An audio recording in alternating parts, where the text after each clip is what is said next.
To time-of-year news organizations bank on having high viewership, with high interest in who wins the election and reaction to the results. But some networks are seeing their post-election audience quickly evaporating. According to Nielsen ratings, MSNBC had a big election night, bringing in 6 million viewers. But the days following the election, MSNBC's viewership tanked to less than 1 million. The network losing more than half of its audience compared to its average viewership in October leading up to the election. Friday also marked the network's lowest rated non-holiday night of the year. MSNBC recorded a similar loss in viewership following the 2016 election after Trump's last presidential election victory. But the network rebounded, going on to have its 4 most watched years in its history from 2017 to 2020, as many news outlets were able to capitalize on Trump-heavy coverage with record revenue and subscribers. Following last week's election, CNN also hemorrhaged viewership. The network saw 5.1 million people tune in during their election coverage. In the days after the election, CNN's viewership also fell to 611,000, a 36% drop compared to its average viewership in October leading up to election night. Fox News saw a very different trend. While MSNBC and CNN were losing viewers, Fox News gained. On election night, the network saw over 10 million people tune in. And in the days that followed, Fox's total viewership averaged over 4 million, up 34% from its October average. That's also a 58% jump compared to its 2024 year-to-date numbers.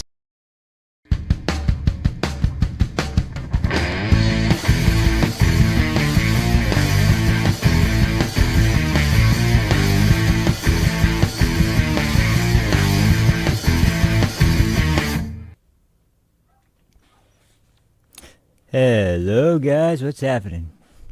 Sorry about that. Once again, I forgot to turn the damn volume off in the monitor on the web browser before I started the video, and what do you know? It catches both volumes and it's staggered because there's stagger in the stream. So, but once again, luckily, I seem to have turned it off before it got to the important parts because the actual numbers didn't come in until after I found out there was I heard the thing going crazy. So anyway, sorry about that, but geez, I like sometimes just got all these things open all at once and I completely forget what to do, and I'm ready to say I need to get more stuff organized. Although I got to tell you, since I've started doing a daily stream, it's hard to keep things organized. You got a million clips, and you mostly don't really need them after the show you use them for, so you can just toss them. But then there's a handful of things that you think you might need and you don't need, and you think, well, maybe I can use it later, and then, but I'm gonna have to go through. I really don't have a lot, but the problem is that what I do have is just kind of all over the place. So as you've probably been able to guess if you've seen me trying to find clips during any genuine segment where I'm like, oh geez, where in the hell where did I put that clip? Where is it? So I really need to get those organized. But just to kind of be candid, the reason for that is because sometimes I just get clips directly from downloading them from YouTube clips that either you can download off the actual site or from a clipper, and then I just take those and put them up, and then sometimes I actually have to trim them, and I do that in an old version of Vegas that it's not that old, but it's probably about 5 years old now. It's an older version, but anyway, I gotta clip them in there, and then I trim out everything, and then I put the clip, but that just transfers it to where they should be. But I always forget because the downloaded clips just go to the downloads folder. So, and I don't want to change that. I just want to move them, but I always forget to move them until after the show starts. So it's like, oh well, oops.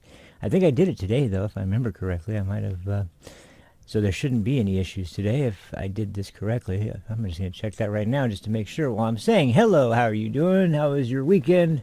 Hope everyone's weekend was good. Or their Sunday was good, at least. Mine was pretty pretty well. Mostly just resting, but that's about it, and that's all I needed.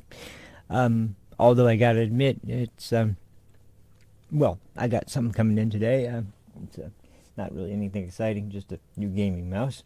And in 2 days, I mentioned this before because, once again, I'm a total big nerd, so it's fine. But got a game coming out in 2 days, Stalker 2. Oh, I'm freaking excited about that one. Which, if you don't know, man, just to inform all you people out there about the super exciting topic of gaming, it's been supposed to be released for the last 3 years, I think. Yeah, something like that. The problem, though, is that I think I've even mentioned this on stream before. The developers are in Ukraine, or the offices were in Ukraine. I don't know where the hell they're at now exactly. I do know that the original team has been based out of Ukraine for the first games in the series, and that they are Ukrainian, and they've been mentioning a lot of stuff for the in the promotional material about and this is something I can understand. When they're a game developer, they're actually Ukrainian people, and they are having part of the pre-order number proceeds and pre-order payment go to funding the Ukrainian people, and and supposedly going to who knows with Ukraine, but supposed to be going to people that are displaced and need the bare essentials to survive. So that's a good cause, at least in that regard. Wouldn't want our country, spending billions and billions on weapons, but a developer, game studio, and Ukrainian citizens trying to do that through their power is one of the few pieces of entertainment that actually is very famous in terms of it. Not super famous, but at the bare minimum, it's got a very, very strong cult following. The series is it's like the original game came out in 2006, I think, and or was it 7? No, I think it was 6. 2006, yeah, because the last one came out in 2008. They came out. There's the first one, second one, and third one. They all came out a year apart. The last one came out in 2008, I believe. And don't get me wrong, there's been people that have modded it like crazy since then. And as a matter of fact, one thing that sucks is I've been playing through the game to try and finish it. I'm almost at the end of the first one, and they just dropped a new mod yesterday or 2 days ago, I think. It was the most massively graphically overhauled version of the game I've ever seen. It looks like it was made.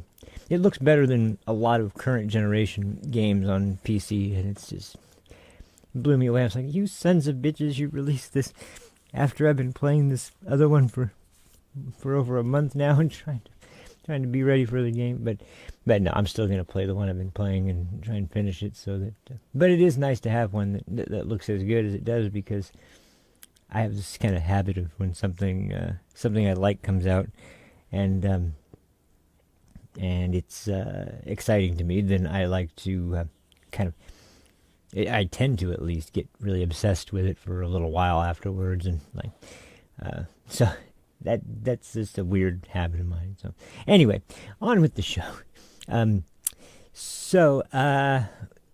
Yeah, I gotta warn you guys, this is gonna be a weird one, because this is not at all what I expected to be talking about today. I had no idea what was gonna be in the news today.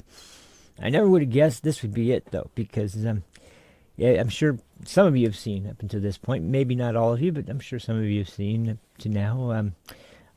There was this very surprising announcement made on Morning Joe this morning, which, in case you don't know, Morning Joe is a show on MSNBC that is as Trump deranged as any other, and this one's unique, at least in the way that it has two hosts that are both former conservatives. I believe both are former conservatives. They both were friends with Trump. They both were frequent guests at Mar-a-Lago. They both had dinners with Trump very often. And it was only after he became president, or at least became a serious candidate for president, that that friendship, of course, was over. And it's been very ridiculous watching this show, because not only are they delusional in their evaluation of Trump, but they've been delusional in how they assessed Joe Biden and then Kamala Harris. And it was like they don't just take the ideas that are good for the party and tell them with any kind of realistic sort of take on. Oh no, they have to make sure that they go above and beyond and suggest something as absurd as this version of Biden, meaning just before the debate, the guy who couldn't really even finish the debate making any sense, that was the best version of Biden that we've ever seen. And if you didn't agree, you could, I think he said F off on TV. Basically, fuck off, if that's what, if you need a better way to process exactly what Joe is telling you. If you don't think that, and also, if you don't believe Kamala was best suited for the presidency after that, then you could do the same thing, because the guy was just so completely deranged and completely, I don't know what exactly happened to those two, but except for maybe working for MSNBC, I don't know. But and since the election, he's been just as crazy, but it's been slightly weird because it's been melancholy as opposed to the ferocity that's usually with, say, The View or some of the other shows you see with, especially like the panels on CNN, or you see someone like Rachel Maddow or of course Joy Reid. Good Lord, we don't even need to go there quite yet. We will eventually, but you can see from the clip at the beginning that that hasn't been working out so well for them, because first of all, it became apparent that they lied, and there was obvious reason to believe that that was not going to be the way things turned out on election night. In fact, there was strong reason to believe that Trump very well may be able to run away with this, and in fact he did. And that, like I said, it seemed to make them a little bit dumbfounded. And there's going to be times I make references in this, so don't jump to the idea of what I'm saying until you hear the full thing, because I don't want anybody to think I'm saying something I'm not, because this is going to be very, very difficult to navigate, because I'm not mixed in my feelings about those two. I think that they severely violated public trust, but I don't say that, and here's where things get complicated. I don't think that anybody, except for maybe people like Joy Reid, who and people like Roland Martin, who are just absolute, like, constant, nonstop racial division pushing, like that kind of narrative is so despicable. It's so evil, just to be honest. Like when you make everything about race and you make everything about how white people are evil and you need to stop trying to insert yourself into black this or be involved in black that, or like, it's like, so when did, I don't know, it's just, when you see that, it's like, I'm sorry, you're going in a way that already is so incredibly disgusting and questionable. I don't even know, if any of the sort of champions of civil rights would recognize this kind of perspective, because it's not, there's nothing at all that you're saying that is going to help anyone. It's just angry people taking out their anger on someone they perceive as being in the wrong, and specifically someone they perceive as wronging them directly, and rather than pointing to something specific, it's got to be a broad group, and it's just like it makes no sense except for people that are irrationally angry for some reason. And I don't know what they're angry about. I mean, Joy Reid makes a ridiculous amount of money to do this incredibly disgusting thing that she does on television, and then you got people like Rachel Maddow who work one night a week and make way too much money for her one show during the week, which is just ridiculous. And as far as people like Roland Martin or any of the other people on online media that excuse me, that make the same kind of argument, it's the same thing, only more bitter because it's you're first of all, you're starting off from a perspective that already is like you're trying to cater to a audience that's mostly black. Okay, that's fine. But when you do it in a way that you're trying to cater to black while shunning anyone else, well, then you're kind of dooming yourself, because your audience is going to be very specifically only black people, and then it's also only going to be very specifically black people who also want nothing to do with any other demographic of people. And it's like, so what do you think's going to happen? Your show's not going to have much reach because it's a minority of the population, and you don't want any other minorities really, or any majorities to be. I mean, what are you trying to do here? Are you trying to spread a message, or are you trying to have a successful business? It can't be both. It has to be one or the other. And it seems like they're trying to have a successful business while at the same time not recognizing that, look, not many people out there are black and hate everybody else like you do. Like, there's not that many people, and anyone that does, very few of them are probably going to be interested in watching your show. Sorry, that's just the reality of demographics, and as we all know, demographics is destiny. But only someone who is a great replacement theory hoaxer would believe something like that. Even though that's a line directly from the Democratic Party over and over and over again. As a matter of fact, demographics is destiny. Blah, blah, blah. So anyway, but to get back to Morning Joe and Mika Brzezinski. Joe Scarborough, Mika Brzezinski. So they, since the election, they've been, like I said, they've been ramping up. But I never would have guessed that they would start this week by making an announcement that they requested a meeting with Donald Trump because of their concerns over all the things that he discussed in his presidency, or in his presidential campaign. Now, you can bet your ass, of course, that Trump accepted, because Trump will meet with anybody, he'll interview with anybody, he'll, he's just happy to always have a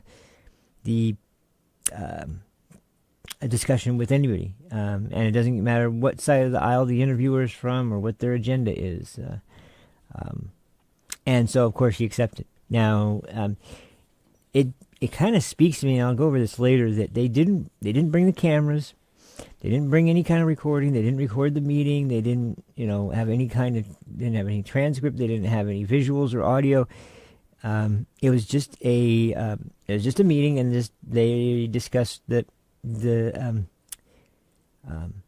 what happened during the meeting, and I have a clip of their own discussion of the whole event, and I'll play that in just a second. But bear in mind when I say this, because there's a reason I'm kind of highlighting these things, and it's twofold. It's because while I'm certainly not ready to just forgive and forget everything that these people have said, I'm very, very disappointed in both sides of the aisle's response, including, I saw a segment on Fox News that was the same as a leftist segment this morning about, and only one person I saw that was even close to where I am on this, and it's somebody that was just, not nearly as far off the deep end as everybody else. But anyway, so let's get to that clip, and we'll discuss this in just a second. So It's not super long, but it's about 5 minutes or so. So let's see. I'm mostly just gonna let this play out, and then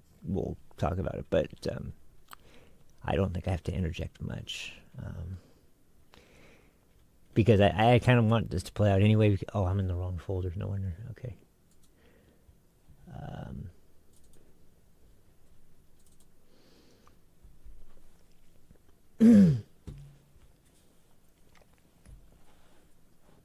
Okay.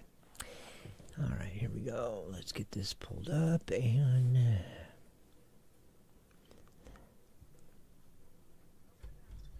okay. There we go.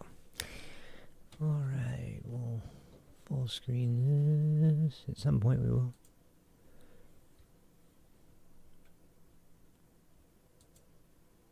And maybe not. We'll do it like this again. Okay. There we go. Oh, whoops, I forgot to turn that back on. Alright, hold on just a second.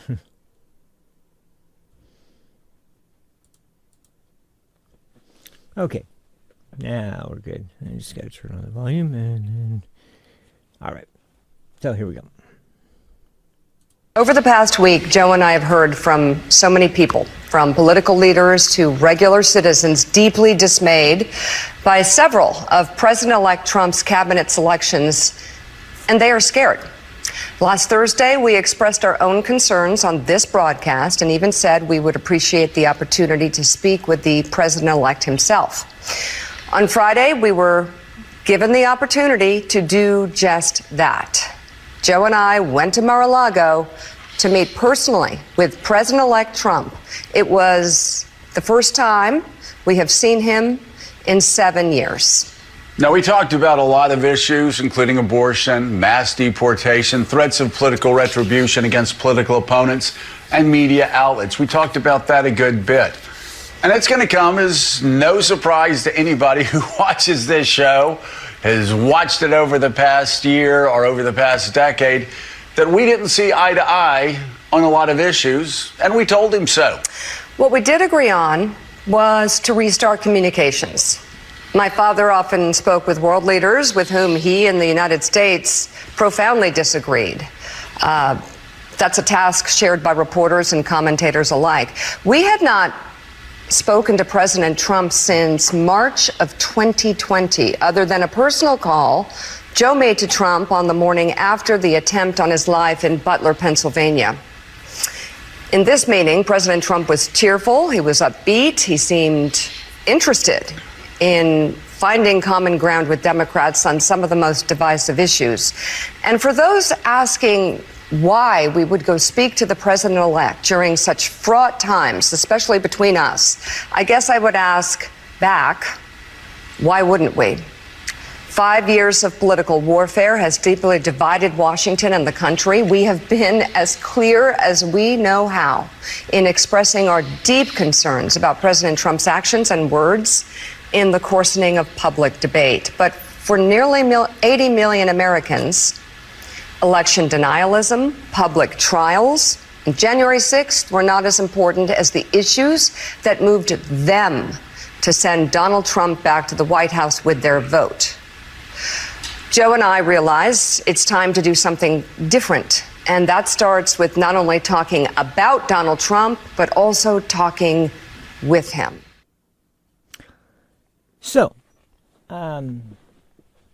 very weird, very, very unusual, and you can tell that, you know, there, to me, the first thing I got out of that, which obviously I was a little different than everybody else coming out of this for the most part, was that I was just, first I got kind of surprised by, the tone is not what you'd expect if they were biting their tongue, or if they were,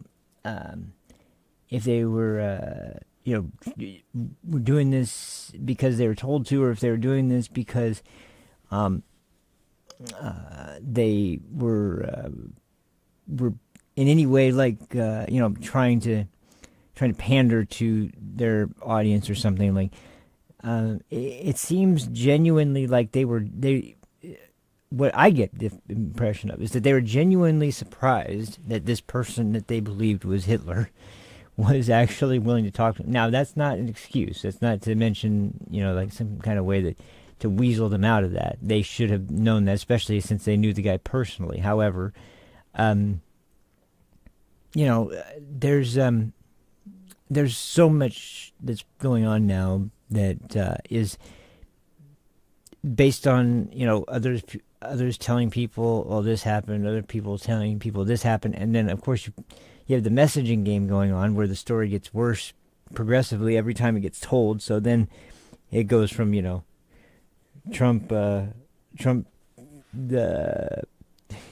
said, when you're famous, women will let you do anything and grab them by the pussy, to Trump goes around grabbing people by the pussy every time he sees it. Like, that wasn't what he ever said. He was talking about what happens when you're rich and women flock around you just because of your money. That was what the quote was about. He wasn't sexually assaulting people constantly. He said they will let you do anything that you want. They want you almost to do it, it seems like, is what he was getting at. But I won't put words in his mouth. It just basically came off as, it's the same thing. Why do you think there's groupies at rock concerts? It's the same thing. So, Trump could be compared to, he walks out with Kid Rock at so many shows. And by the way, speaking of which, if you guys caught that Madison Square Garden appearance, oh man, it was incredible for a couple of reasons. Number one, even Joe Rogan and the other commentator, they both mentioned they never heard the roof just blow off the building like they did that night. And it wasn't just because of Trump, it was because Trump, Dana White, Kid Rock, RFK Jr., Tulsi Gabbard, Mike Johnson, even the Speaker of the House, the only person, Vivek Ramaswamy, Elon Musk, the only person that wasn't there, I think, was J.D. Vance, surprisingly. And unfortunately, I don't know where J.D. was, but I guess he couldn't make the show. But anyway, that was amazing, just seeing that group walk out. And because, the last time was, I think the last major one was with Tucker and Kid Rock, and who else was there? There was somebody else there, I think, and I can't remember who it was now. But anyway, the point is that that one was huge, but this one was, all of the main named cabinet picks, as well as Elon Musk, and they've been named for the new department, but yeah, it's just, and you can't really hear it obviously on the broadcast, but you can see the crowd just losing their mind. And then, of course, one of the most moving parts to the walkout was the USA chant all around everybody in a big, huge circle around Trump, and then throughout the entire crowd, everybody. And you could tell, like, to people that were in the group, like Tulsi and RFK Jr. and those guys that probably had never been to a UFC event ever, that are coming out to this. It's like, oh my God, what the hell? And it's got to be the most. You can see the look on their face. They were all smiles that night. It was amazing. But the other thing was what's his name? Trump. I don't know how I forgot. Joe Rogan. Joe Rogan sitting at the counter and his announce desk, and Trump walked straight over to him, and then the other announcer was in front. So he shook his hand and said, "Hey, how you doing?" and patted him on the shoulder, and then he walked straight over to Joe and gave Joe a big hug and said, "Hey, how you doing?" It was like they were best friends, and it was the funniest thing to see. But and of course Joe was all smiles, and it was just it looked like the moment that really. Probably New York itself was probably more unified than they had felt like in quite a long time as seeing this, because even at the Madison Square Garden event for Trump, when everyone was there going crazy for him and was so excited that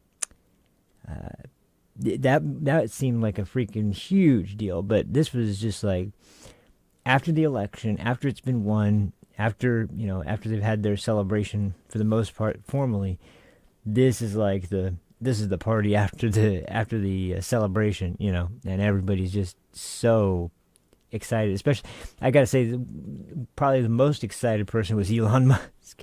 He's looked so happy since Trump won that it's hard. I don't think I've ever seen Elon so publicly and constantly in a mood that looks as optimistic and cheerful as he's been recently. So that was amazing to see. But the whole spectacle was just incredible, and for Joe, who's been there for each of the times that Trump's gone there, and kind of first shaking hands with him at one of the UFC events, and being introduced to him, to doing his show, and then JD doing his show, and then having the election, and him winning, and then coming back there and seeing Joe, and probably for a lot of reasons, Joe Rogan bringing a lot of the last people that were kind of holdouts maybe to over to the Trump side, and in no small part probably helping to get maybe not the win, but at least the popular vote. Oh man, that's got to be one hell of a you have to have some kind of camaraderie with someone like that, because it's just not that they're gonna always see eye to eye, and not that they're exactly aligned with each other, but you could tell it's similar to Elon Musk. Like they just have a mutual respect that seems undeniable from seeing their interactions. So and it's really incredible, and you hear this about Trump a lot, that Tulsi said this about her relationship with Donald Trump, and virtually everybody that has talked about Trump has talked about how even Piers Morgan has said something similar about Trump, and that he makes it a point to call him like once a week and ask how he's doing, and see how his show is doing, and then with Tulsi, she said something about how he always asks how her husband is and how his construction business is going, and yada. It's like, God damn. And she said, I don't know how he remembers all these things, like all these people, all their names, all their spouses' names, all their children's names, but he knows, because he does. You can't deny, and it's just, it's so funny for the left to make out that this guy is this huge threat, because you don't have someone like that unless they genuinely care, and the dude does. I mean, you can't deny it. The dude does care. I don't think I've ever seen him as emotional as he was during some parts of this campaign, because Trump has never really shown, serious emotion, overwhelming emotion, to the point that you almost tear up. And I think that this was one of those, just the gravity of how big of a success this was. There's no denying that this was something that really was not just a triumph for him, but a triumph for the country itself, and something that he believed in so strongly that he was never going to be deterred from it, and he wasn't. And thank God he wasn't, because we've been saying for a long time, and anybody who has been following the state of the country for as long as it has been very concerned that if we don't course correct soon, there's going to be no chance of turning back, and so the fact that we do have a chance again at turning back, that's a big one, and it's just a chance. It's never lose perspective of the situation, because even if some things go right, you've got a lot of stuff that you gotta really at least put on a path to success again before your term is up. And if you don't, there's a very good chance that, depending on who wins the next election,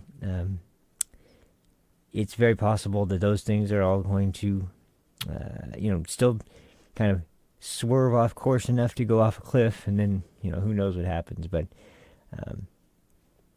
once again, so far, everything is, from his cabinet picks to the fact that I think I discussed last week, someone said one of his first actions was to contact both Putin and Zelensky and talk about how we need this conflict to be resolved sometime soon, because The only thing that's happening is Ukrainian people are dying, and the cities are being destroyed, and the land is being blown up, and it's nothing good is coming of the situation, and something has to be resolved, and it's not going to be what either side totally wants entirely, but there's going to have to be some compromises made for this to end, so that we can stop the people from getting killed and stop the area from being destroyed. So, and he's absolutely right, but that's the part that sets him apart as a leader versus Joe Biden, and definitely someone like Kamala Harris. Do you think they won't even call Putin? And this is where I'm drawing the parallel, because I can't help but feel like the left has this mindset, and this is where I feel kind of conflicted about this. Like I said, I'm not going to be one of these people who's going to be like, okay, well, they did meet with Trump, I guess. No, there's more you need to do than just that. You have not only said all these terrible things about him, but his supporters as well, called his supporters stupid and fascist and Nazis and this and that and that. You're going to have to make an effort at apologizing to the supporters who are obviously none of those things, and who obviously would have good right to have grievance with someone. And that's if you're trying to make a good faith effort to, once again, like actually reach a point where Democrats and Republicans are not constantly trying to undermine each other, but actually trying to reach some sort of agreement on things that are reasonably acceptable to both sides, where both sides don't get exactly what they want, but they get part of what they want, and enough compromises made to where both sides walk away all right with the situation. And we've gone so far away from that especially as we saw when Biden won the last election, and there was Democrat controlled over the whole of government, pretty much. There's the House, the Senate, and the White House. They didn't really use that time to do much except launch more attacks against Trump, which actually is kind of a good thing at this point, because if they had gone through with some crazy agenda that wasn't, and I think that might have been because it was 50-50 in the Senate. They couldn't get through the filibuster without, having some Republicans that were on board, and it would have had to be a significant amount, because, at 50-50 Senate, and you had to break that 60% threshold. So you had to have 10 Republicans at least, or 11, but 10 because Kamala Harris would have been the tiebreaker, I guess, or whatever. But anyway, the point is that they spent most of their time in the House and the Senate just further bashing Trump and bringing in witnesses and people just undermining everything Trump did. And then as soon as the midterms were over, and after that, then it was like investigations start. And we start finding out all this information about what's been going on under this administration, and that like what's been going on with immigration, what's been going on with the actual spending that's been in the bills that's been proposed, and like it's just been a free for all, and no one's been held accountable for anything. It's wild, but thank God for, once again, Elon Musk exposing the whole Twitter files scandal, which was a very, very major issue that is still, unfortunately, kind of just sitting there and unaccounted for. And that's one of those things where I would say that, because of the gravity of the situation, we at least need to know everything that was done in violation of their the rules that were put upon them by the fact that you're hosting a platform. You're not a publisher. You're a platform. You're not going to be held liable for anything that someone said. And that's why when I hear the leftists speak on X or on Rumble or on whatever they're talking about, and they get so angry about misinformation and disinformation that are on the platform, it's like, okay, but those are platforms. They aren't responsible for that. That has nothing to do with X as a platform. That has nothing to do with YouTube or Rumble or any other platform. Now, if you're a publisher and you have to approve the stories that are going out the door, because you literally are writing stories and publishing them, and they're all going through you, and they could be opinion or they could be news or whatever they are. If that's what you are doing, then of course you're going to be in trouble if you say something that is highly misleading and could be potentially dangerous. That's going to be exactly something you would be concerned about. But if there's no call to action, which in most cases I've seen very few attempts to make a call to action. It's far more often, as a matter of fact, that there's more of a leftist call to action than anyone on the right, because of if there's a campus speaker, if Charlie Kirk goes to speak on a campus, or if Vivek or someone like Dinesh D'Souza even wants to speak on a campus, there's an immediate call to have that person not welcome on campus. Don't give them space to talk. Don't let people. They always throw out this term. Don't platform that speaker. Don't legitimize him as a speaker. Well, first of all, whether or not he's legitimate or not, that's not in your power. So you need to back the hell up off that, because I'm sorry, but you're not in control of what people are allowed to see. Sorry, but as far as the other claims go, it's like there's no equivalent to that I've ever seen on the right. There's no one who goes to speaker, especially there may be a speaker that comes and is let's say a very high pro-abortion, and once again pro-abortion, not pro-choice, but pro-abortion speaker is coming to campus, and conservatives, the students there were going out to protest, that sort of event. There would be this really strong sense from the left on the campus that someone is harassing us, and someone is saying mean things about us, and we don't think we're safe. It's like, okay, what'd they say? Well, they said that I hated the country. Okay, but where's the threat? Well, they said that I was trying to change people's minds and make them believe that that white people are always responsible. That's not. It's always this stupid point that really makes no sense, and yet in their mind it should be up to the social media companies to dictate who speaks and how they speak and what they can talk about and if it's true or not, and all those facts. And those are all facts about like whatever it is that they're trying to say. Like there's a fact that someone's going to make they're going to present opinions, surely, but they're coming as a factual basis to discuss opinions that they believe are true, and it's a fact that they have a right to do that. Now, one thing that's been working, and I think this is why the protests have continued, is that the campuses have been using as an excuse that well, we can't guarantee your safety if you are to come, so you either have to hire your own personal security or bring some kind of team that can move you very fast in and out before what's it called? Before you get to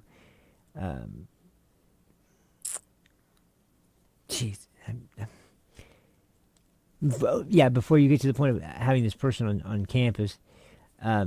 This person promotes dangerous ideas, and they shouldn't be allowed to platform those dangerous ideas. And so they essentially are kind of told you have to basically take care of your own security, and they can't afford that. They can't afford it, or they can't find adequate security. And even sometimes when they can, they say, well, we don't consider that to be enough security, and we don't want the event. There's too high a risk that damage will be done. Like, they find reasons that are just consistently like, nope, sorry, that's not enough. Nope, sorry, that's not enough. No, whereas someone left comes to speak, no problem, and the right is not they have more self-respect than that, and they also respect the First Amendment enough to allow that sort of thing. But as we've seen, the left doesn't. They have no respect for the First Amendment. They have no respect for point of views aside from their own. So they have no problem finding any means necessary to shut down a speaker that they disagree with, because in the name of equality and safety for LGBTQ people and blah, blah, blah, blah, it's just lies, because they just get the satisfaction of, Ann Coulter, unfortunately, is someone who is notorious for having her events be ruined and canceled because of threats of violence from left-wing mobs like Antifa fags. And I'm sorry, I'm gonna start calling it like it is. Well, I shouldn't say the F word, that F word. Antifa bitches. There you go. That'll work. Little bitch Antifas. I'm sorry. These cowards that run around like tough guys they're all scrawnier than I am. They're all wearing masks and hoodies and think they're such tough guys because they can run up behind people with a bike lock and bash them in the head.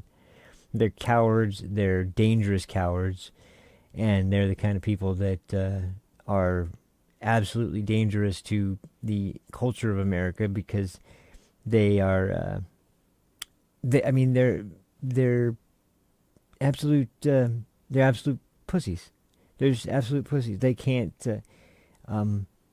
they got no real ability to back up their beliefs. They've got no ability to debate beliefs, so they use the thuggish violence of mob advantage. And when I've heard the stories from a guy like Andy Ngo, it's like, yeah, no, these people, they all need to be captured, and either if they took part in any kind of event like we've seen in the riots that have happened in this country over the weirdest changes in certain policies, like now this week we're marching for women's rights, and now this next week we're marching for LGBTQ rights, meaning there are no such thing as women, and it's like it doesn't even fit together on its face in terms of logically. But anyway, I'm sorry. I went off on a big tangent. I'm kind of learning the weave, I think, or I'm at least trying to learn the weave, maybe even subconsciously, who knows. But anyway, back to what was going on there. So once again, I have my skepticism. However, I look at Trump accepting the meeting without any kind of, he's like, sure. And once again, I know for a fact, and I think it's been proven time and time again, Trump will meet with anybody. He'll meet with anybody. He'll have an interview with anybody. He will talk to anybody. It's like there's an open invitation almost always there. And I think he was more happy than anything that someone that he used to be friends with was willing to reach out and try to discuss the issues and see if there could be any common ground they can find. But, of course, people are going to have their own opinions of it. But one thing that kind of blew my mind was it was the same on both sides. And I was a little disappointed because I knew the way the leftists were going to react to it. And here's the thing. I'm of the same mind of people like Michael Knowles and Tim Pool and several others that distinguish between Candace Owens, that differentiate between liberals and leftists. Liberals are your typical, your RFK Juniors and people that are on the left, like Alan Dershowitz, people like that. People that are Democrats, but the old school blue dog Democrats that are for the same things that the Democrat Party used to stand for when I was growing up, and that we all knew when we were probably old enough at least to be around for 9/11. That were protesting against the war in Iraq and protesting against the Patriot Act, things like that.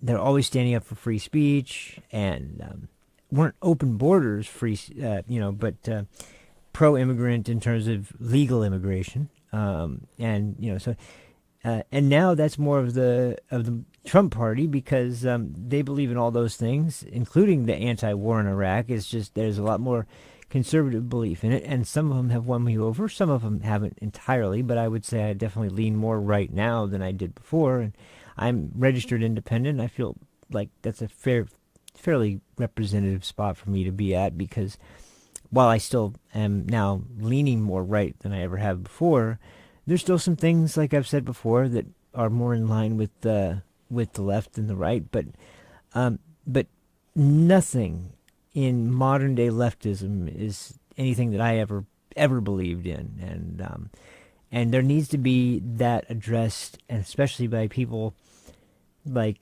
Joe Scarborough and Mika Brzezinski. If they can denounce this radicalization of their own side as well. There needs to be things like that they do. But more than anything, first off, they need to recognize that, and they kind of do, and then they start hinting at it, like, people's values in this last election were laid clear, and they were laid very clear, and the reasons why should be obvious. Their standard of living has dropped dramatically. You can take the Don Lemon approach and say that you're doing much better financially, you just don't know it, and try to gaslight people as much as you want, but it's not going to work. Either you have more money or you don't, and if you don't, you can't tell me how good the market is and just expect that is benefiting me, because it doesn't match the reality. And even if there was some metric you're using that makes the math work, okay, what does that mean for me? Does that mean now suddenly I'll be able to fill up my gas tank without any issue, that I'll be able to feed my children without any issue, that I have, it doesn't do anything for the average American except for alienate them and make them feel like, wow, that dude's a real snob. Like, that's all it does. And so I don't know how that strategy was ever considered a good idea, but anyway, what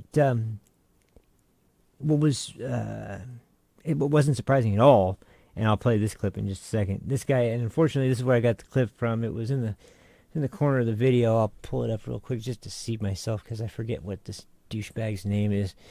And I'm sorry, but this guy is and you'll see what I mean in just a second, because this guy's a real prick. He doesn't want there to be no issues between sides. The rational national, the irrational national.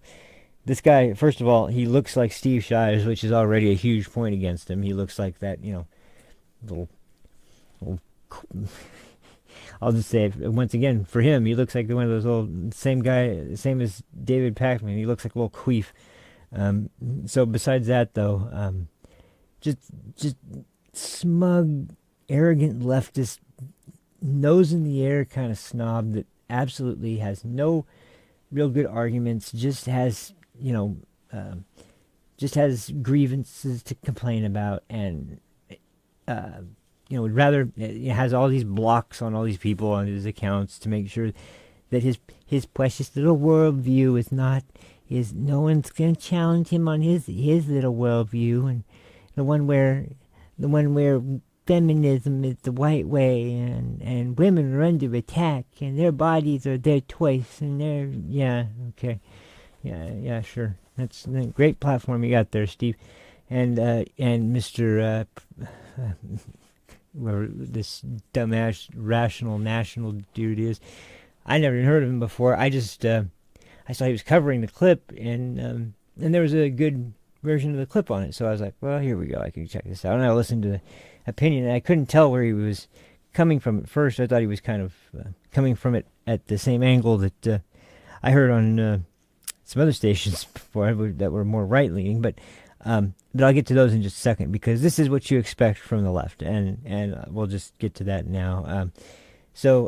This, and I'm going to respond to this one because there's too much in this that is just ridiculous, and he either doesn't know what he's talking about, or he is too entrenched in leftist bullshit to recognize how dumb it sounds. But anyway, we'll bring this up now. And This is the only other clip I had to play, I think, because the other ones I'm just going to talk about because, to be honest, they're not really worth going into a huge discussion about. But okay, here we go.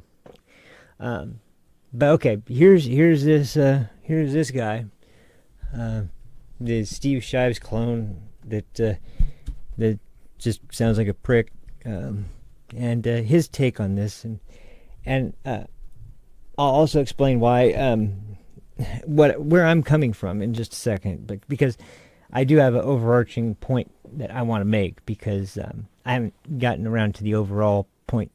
I've kind of hinted at it, but I haven't gotten to the main core of the message, which this right here, this is the antithesis of what I'm getting at. So so we'll play that first, and then we'll get into what I think is the main takeaway from this, because this right here is exactly what we don't need. So so here we go. All right. See what I mean?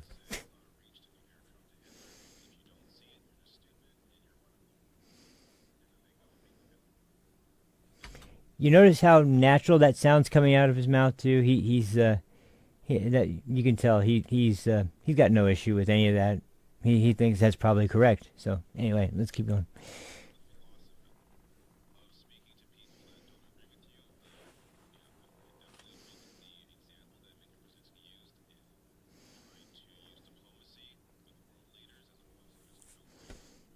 No, you don't. You'll see why in a second. Oh, wait. There's no volume. I'm sorry. Jeez. There's no volume. Okay, I'm glad I saw that part. I'm sorry. Jeez. All right. So what I said probably made no sense. Let's go back. All right, let me first get the obvious out of the way. This is a show that once said it's not a reach to compare Trump to Hitler. Yeah. If you don't see it, you're just stupid, and you're one of them. That was why I said he. And then they go and meet with Hitler. Hitler. No problem. Now, I don't disagree with the philosophy of speaking to people that don't agree with you. I definitely agree with the example that Mika Brzezinski used in trying to use diplomacy with world leaders as opposed to just outright, getting into a military conflict. So I agree with that philosophy.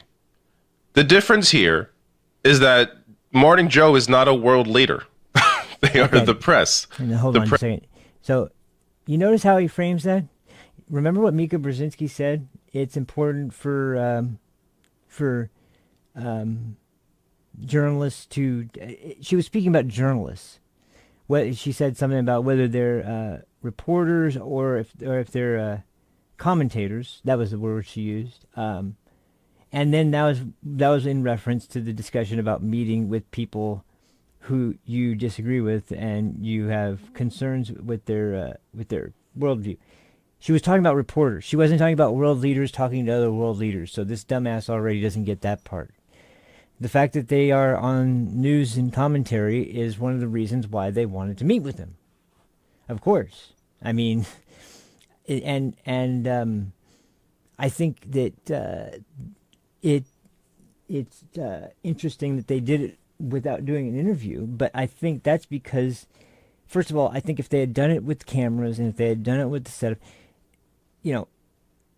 there's already going to be an expectation going in from Trump and from probably even the people at MSNBC that they're going to go in with an agenda to make him look bad, to ask him gotcha questions, to ask him for these answers that are going to be snipped up and chopped up.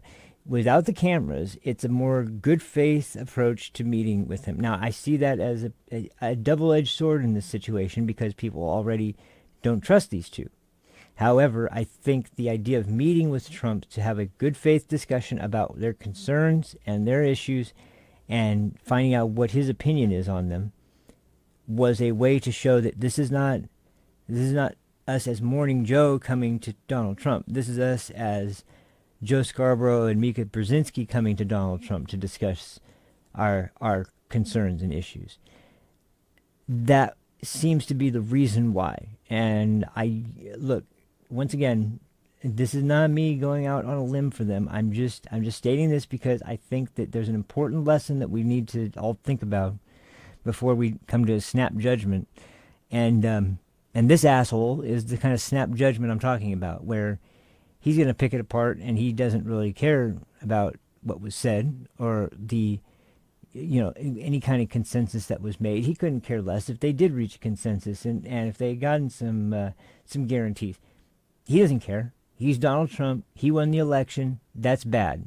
It doesn't matter what happens after that. He's bad. He's not going to do anything good for the country. He's already written that off as something that you can't forgive. He's going to be pissed off at Republicans for all his life, I'm sure. And, he's just your typical, angry, butthurt leftist that has no idea what's going on, type of person that thinks, we don't need middle America. We don't need farmers. We don't need oil. We don't need any of these things. We just get AI and solar technology. We'll be fine. That's what kind of retard this is. I don't care. That's what kind of that's his level of thinking. So anyway, that pissed me off right out of the gate. So we'll go on with this idiot continuing. So. Press's job is to speak truth to power, is to tell the audience what is really going on. If they want to be insiders, okay. If they want to, once again, sorry. Now he's framing the media, the mainstream media, like their job is speaking truth to power. I'm sorry, the media has been the power that people have been needing to speak truth to. Why do you think people watch Joe Rogan? What's the PBD, like Glenn Greenwald and Tucker Carlson and Daily Wire, and why do you think people watch those now? Because there is no truth to power in mainstream media anymore. So the idea that you think that's what they're doing on MSNBC is laughable in the first place. But this next comment, I got to go back because this is he's not delusional. He's just stupid, or he's just manipulative. But it's so incredible, like how the way that people word these things, and it's like no matter what happens. And this is my point that we're kind of leading into it. You can see me coming this way. This is my point: is that when you have no room to bend, because remember, Donald Trump took the interview or the meeting. It wasn't an interview, it was a meeting. Donald Trump took the meeting. They called him the nastiest things in the world for 8 years. And he took the meeting. So, what does that say about him? He doesn't care. If they want to try and be these people that find common ground, which I think is incredibly naive if they're actually honest about that with Donald Trump. Yeah. But if that's what they want to do, they don't need to have their show. They can give their show away to somebody else who's actually going to maintain reality and speak truth to power. Yeah, because MSNBC is. Let's be clear, though. This is not a show that has ever really done that. Yes, they've been critical of Trump. How could you not be? But in terms of the powers that they represent corporate interests. They represent the wealthy. Sometimes those interests intersect with the common people, like when it comes to issues of democracy. But oftentimes it doesn't. And this is the show that spent years at this point attacking the left, attacking Bernie Sanders, attacking progressives. They're the ones that helped to elevate Donald Trump in 2015 when he was an unserious primary candidate. That's why he's really mad, yeah. You can't. Free media is invaluable to a primary campaign.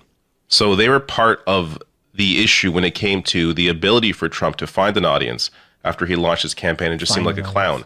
They kept him on TV again, and they kept bringing him on, kept raising his profile. He still doesn't take Trump seriously. These aren't the people to now entrust with this idea that they're the ones that are going to help to steer Trump in the right direction. But again, if they want to be those people, then don't be in the press. It's that simple. Don't be in the press. Don't be in the press. Don't be in the press if you want to cover what's going on in politics in the United States. No, you're an idiot. That's wrong. Everything you said pretty much is wrong except for one thing, which was that, sure, yeah, they have a terrible record so far. My only point, is that leftists do this with everything. There's no coming back when you slight a leftist. you are going to be, you can't apologize. You can't make amends. You can't make it right. There's nothing you can do. It's done. It's over. You're going to be ostracized forever. I don't want Trump's side of basically the MAGA crowd of the Republican Party to turn into leftists and to not ever give people the opportunity to make amends for things that they did wrong. I just don't, and that's my overarching point. Maybe this is all bullshit. You know, people, you can make that argument very easily, and it very well may be true, that this is only done to save their jobs, because, you know, like I said, like I played at the beginning of the clip, MSNBC and CNN, they're both going downhill very quickly. And it's been, people have been talking about this since the election. But, man, their numbers are in the toilet. I didn't even realize how bad it was until I saw that clip earlier today. But, man, they're looking bad. But what really frustrates me, though, is that I watch a guy like that, and then I turn on Fox, and they're kind of just laughing and going back over everything that's been said by them for years. And I agree. I totally agree. But once again, it's about Trump, and Trump took the meeting. So if he can get past what they said and move on, so that there can be some kind of, some kind of understanding reached between both sides that are going to disagree, that are going to continue to disagree. That's fine. We're going to continue to have disagreements forever, but we don't need the rhetoric this turned up this hot. We don't need more and more attempts at turning the volume up on both sides so that nobody wins. The American people certainly don't win, and it's just a contest of who gets power over the White House and the Senate and the House every 4 years. And then that's it's only about those people and who wins that. It has nothing to do with the people of the United States. It has nothing to do with anybody's actual political platform or message. This guy obviously thinks that, journalists are supposed to speak truth to power. Yeah, okay. Well, if you're watching MSNBC, or maybe you're watching Crystal Ball, or maybe you're watching, Young Turks or something. Well, to be fair, Anna has been actually going a little bit, like, she's someone who I'm seeing is starting to report more as some, like, once again, it's not going to agree with Trump, most certainly, but it's not going to be willing to keep calling him Hitler, and not being willing to, associate him with the worst things in human history. She even spoke out when Cenk tried to raise the good people on both sides argument and said, no, that's not what that was about. You can watch the clip. And, for people that still use that as a reason, this many years later, to act like Trump is some sort of racist because of that comment, when they have no idea what actually happened. And it's, and don't forget, too, when you hear things from the media today as well, where they're like, what's his name? General Kelly said that Trump said all these terrible things about veterans. Okay, yeah, sure. You know how badly the media is always looking for somebody in Trump's inner circle, or amongst his cabinet, or amongst his most closest advisors and things, to turn their back on him and say nasty things about him, because it gives some legitimacy to the message where theirs has none anymore. I mean, they would probably offer huge sums of money. I'm sure they did. If you hear what happened recently, it's been on Tucker Carlson now. Cassidy Hutchinson's lawyer from the January 6th committee, because she was a low-level sort of staffer at the White House during Trump's first term, and she was very not well known. You know, she had a couple friends, but not that many. And at the very beginning, she was being called to testify in front of this committee. And I'm sure she was actually scared to death because, these people are going to want her to, they're looking for something specific from her. They're looking for something, bad about Trump, very specifically, of course. And she seemed like, her lawyer describes it as like, she seemed like she really wanted nothing to do with it. It's like, but now you have a subpoena to appear before Congress. You have no choice. You're going to have to go testify. And at first she really seemed like she wanted nothing to do with it. She just wanted this to be over and yada, yada. Well, actually, not they.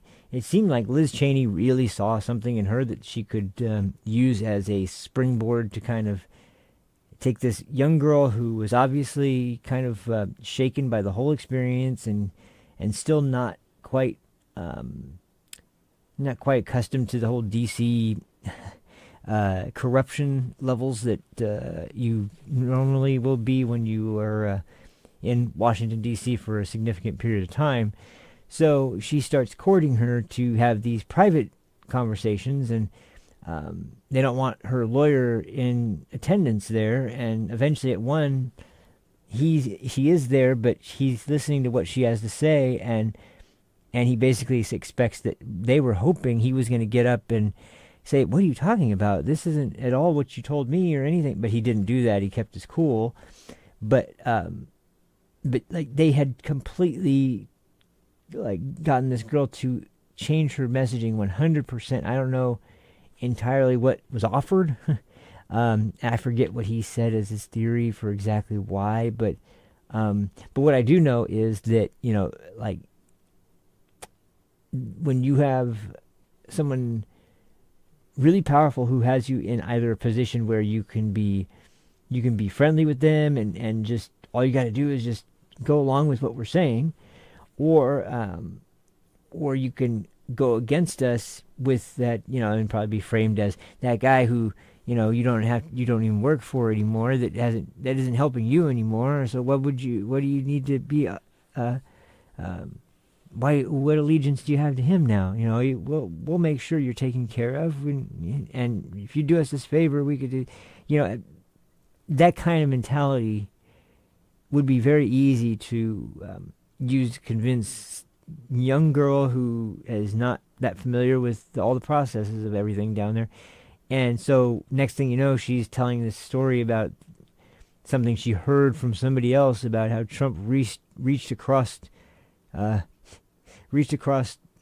apparently magically reached through the window in the Beast to try and choke the driver and make sure that he took him to the Capitol instead of going back to the West Wing of the White House.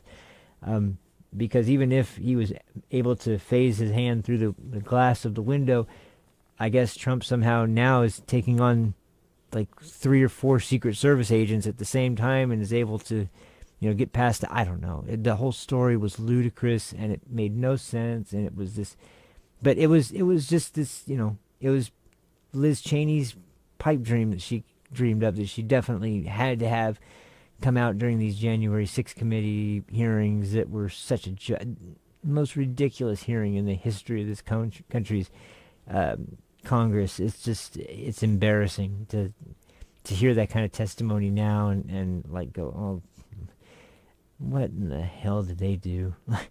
And this guy's got the same mentality. The ends justify the means, so we'll just keep ratcheting up the tension. But I gotta say, this is where I was really disappointed. Fox was just kind of, by the same token, they looked like they were having so much fun watching Mika and Joe talk about this in terms of being wrong. That and of course, they said that it's very true that it's possible that this was only done for the appearance of bipartisanship, and it was only done out of their own interest to save their show. It's very possible. I won't rule that out yet. My point, though, is that that we, as the alternative, even me as an independent, anybody other than leftists, even true blue liberals, the regular liberals who are old school Democrats.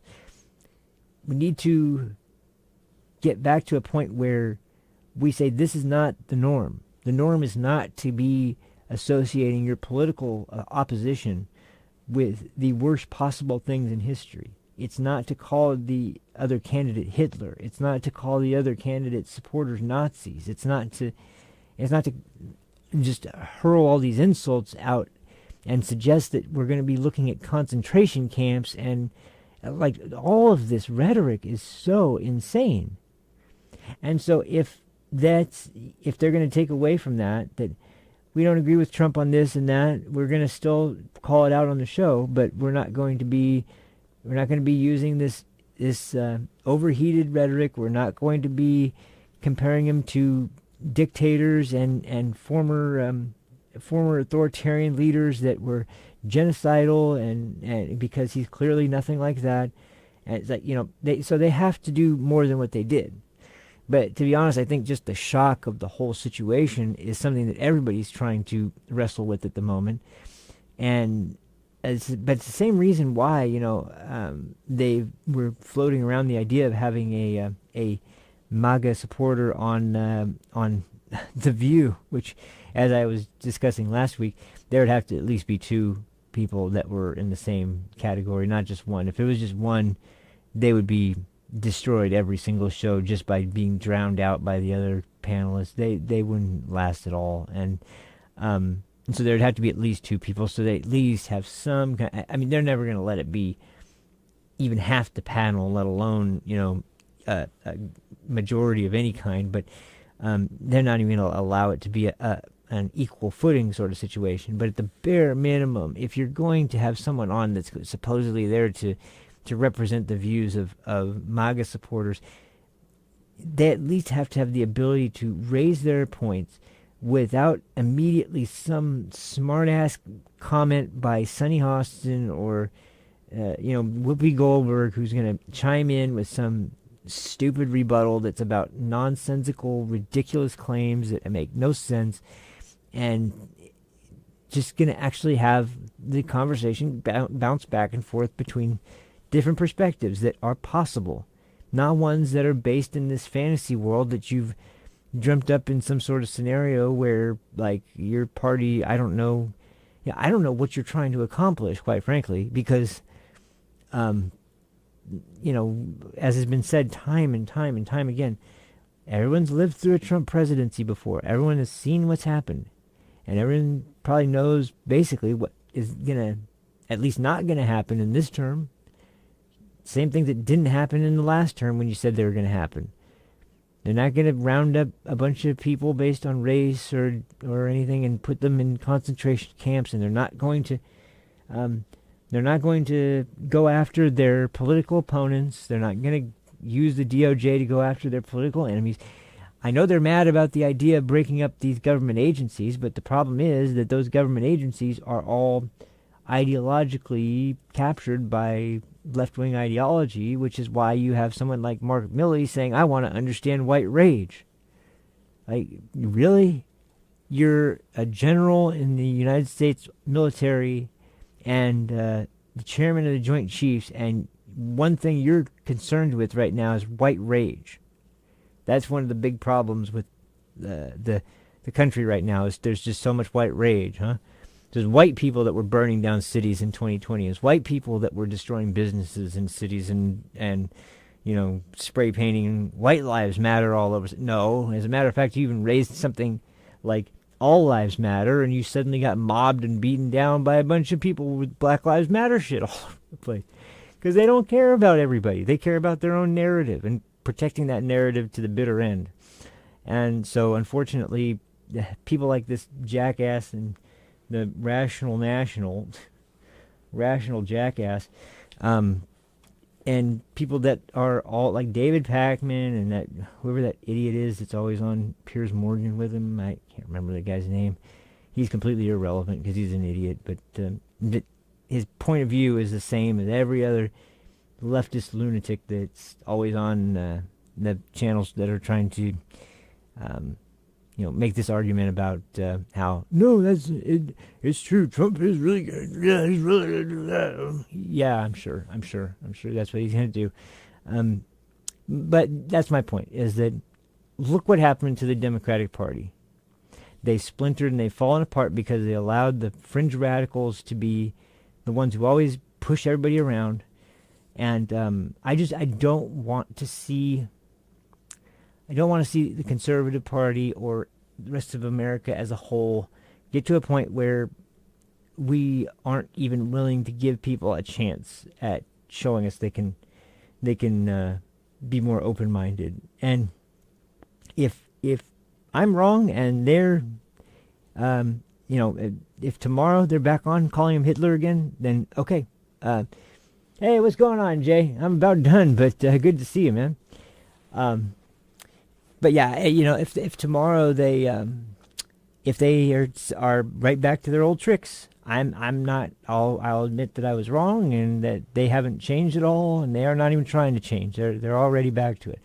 But I have to say that I just don't see that happening because, the victory that Trump had in this election, because of how massive it was, and because of the fact that now he's got the House, the White House, and the Senate, and because all three branches of government, you got the Supreme Court, who is made up of more fair-minded constitutionalists than ever has been. And I don't like referring to them as conservative judges. I like to refer to them as constitutional judges because they're just referring to constitutional precedent. They're referring to the Constitution as it's written and the actual text to determine law. They're not using the doctrine of stare decisis to derive some meaning out of it that they want to be there, but is not actually there. They're actually following the way the law was written by the book, and it's not done in any way that is overtly meant to favor one party or another. As a matter of fact, the whole Dobbs decision of sending it back to the states, as I've said before, so many people complaining are people in states where nothing changed. The abortion laws didn't change in so many of the states where people are bitching and moaning and afraid of their reproductive rights getting taken from them. It's like, no, nothing's changing in your neck of California there, buddy, or in your neck of New York there, man. It's just, it's delusion. It's absolute delusion. And so there's nothing I see that, and like I said, the going back to the Senate, the House, and the White House, and a constitutionalist Supreme Court. We have all those things now in our favor, and we have 4 years, because we only have one term for Donald Trump left. He has a lot of work to accomplish in these 4 years, and we need to focus on uniting the country and making sure that message can be accomplished. Not with petty disagreements and maybe not even petty, maybe serious disagreements. But we need to put those aside so we can get things done that will actually be beneficial to the rest of us, because bickering and squabbling about all the things that were said in the past about this person or that person, that's not going to be helpful. Now, holding the media to account will definitely be helpful. But if someone mentions they're trying to make a good faith effort, because once again, can you imagine, you think Joy Reid is going to be reaching out to try and talk to Trump? No. You think any of the ladies at The View are going to be reaching out to talk to Trump? No, most certainly not. So for these two to actually do that, I'm going to just step back and say that and acknowledge that was a good step in the right direction. Now, it's just the first step, but it is at least a step in the right direction. I'll put my feelings about them aside long enough to praise them for that much. But from here on out, I will be expecting that will be reflected in what they say going forward. And if you're going to disagree, you're going to disagree about policy. You're not going to disagree based on how this is a parallel to Hitler and what Hitler did. And let's move away from that, and let's move away to a little bit more honest analysis, whatever your opinion is. That's where I think that this could be something positive, and I'm going to wait before I pass judgment on this, because once again, if Trump can do it, we all should be able to do it, because no, they said nothing nastier than what they said about Donald Trump and his family too. And I haven't heard what any of the rest of his family have to say about this, but I would guess that based on how similar they feel to Donald Trump, that they would be more or less in sync with this similar mindset that hey, well, if you want to talk to us, and it's an effort to reach common ground, you know what? Hey, let's do that. And they even said that they did find some areas of common ground that they wanted to reach, and specifically it's about exactly what I'm talking about right now: lowering the temperature and not being at each other's throats constantly.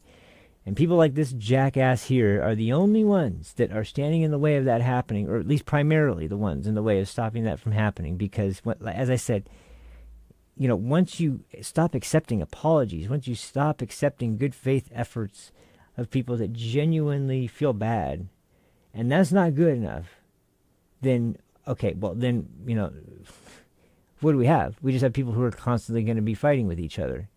And I don't want that to be the norm. I don't want that to be where we go. And quite frankly, I don't think anybody does. But they're absolutionists. What's it called? Absolutists? Basically, they won't accept anything less than their own agenda being the accepted narrative and doctrine for the country. And I don't think any of the rest of us are there, except for their little creepy cult.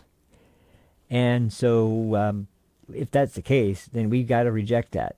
And especially people on the left who are still sane and still have their mind in a place that is not as deranged and corrosive as this guy, then we've got to, at the bare minimum, be willing to hear the other people out when they're willing to speak. And I think that's, once again, that's something that made this country unique and has always been unique about this country. And as far as the First Amendment sorts of things go, like, that's the only thing that's going to make it as what's the word? Well, basically, that's the only thing that's going to truly protect it, is when we all are in agreement that this is the founding. This is our founding document. This is what our country's principles are based on, and that's what we're all going to adhere to as part of our identity as American citizens. And that applies to the media, and it applies to every citizen, and it applies to the president and everybody else. So that's where I arrived at. I hope that I don't come off as being an apologist for anybody, because God knows I rage at MSNBC all the time myself, or I laugh at how stupid they are. But more often, it's just like, geez, these people are sick. But like I said, I'm not trying to protect them. I'm trying to present a perspective, because I just saw so many people, and I was like, man, everybody's acting just like leftists in this situation. And I hear this all the time from people on the right, and it's like, you can't apologize to people on the left. Okay, well, can you do it to people on the right? Well, no, not that anymore either. Okay, well, that's great, perfect.